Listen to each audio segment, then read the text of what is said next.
بسم الله الرحمن الرحيم. يا أيها المزمل قم الليل إلا قليلا نصفه أو انقص منه قليلا أو زد عليه ورتل القرآن ترتيلا إنا سنلقي عليك قولا ثقيلا إن ناشئة الليل هي أشد وطئا وأقوم قيلا إن لك في النهار سبحا طويلا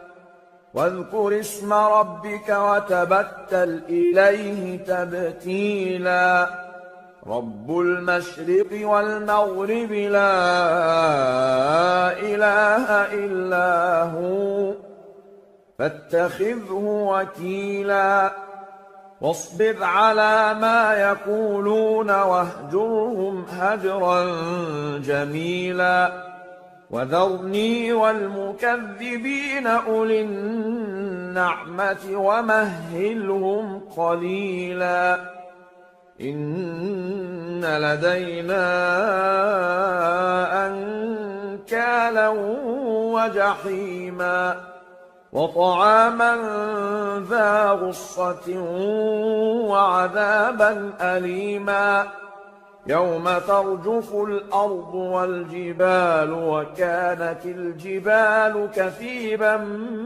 مهيلا إنا أرسلنا إليكم رسولا شاهدا عليكم كما أرسلنا إلى فرعون رسولا فعصى فرعون الرسول فأخذناه أخذا وبيلا فكيف تتقون إن كفرتم يوما يجعل الولدان شيبا السماء منفطر به كان وعده مفعولا إن هذه تذكرة فمن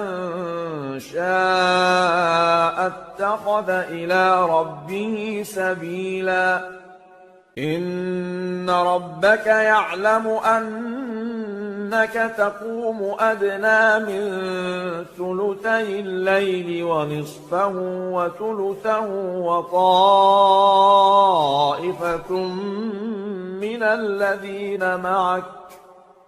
والله يقدر الليل والنهار علم أن لن تحصوه فتاب عليكم فاقرؤوا ما تيسر من القرآن علم أن سيكون منكم مرضى وآخرون يضربون في الأرض يبتغون من فضل الله وآخرون يقاتلون في سبيل الله فاقرؤوا ما تيسر منه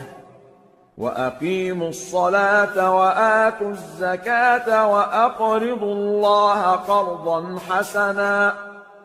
وما تقدموا لأنفسكم من خير تجدوه عند الله هو خيرا وأعظم أجرا واستغفروا الله إن الله غفور رحيم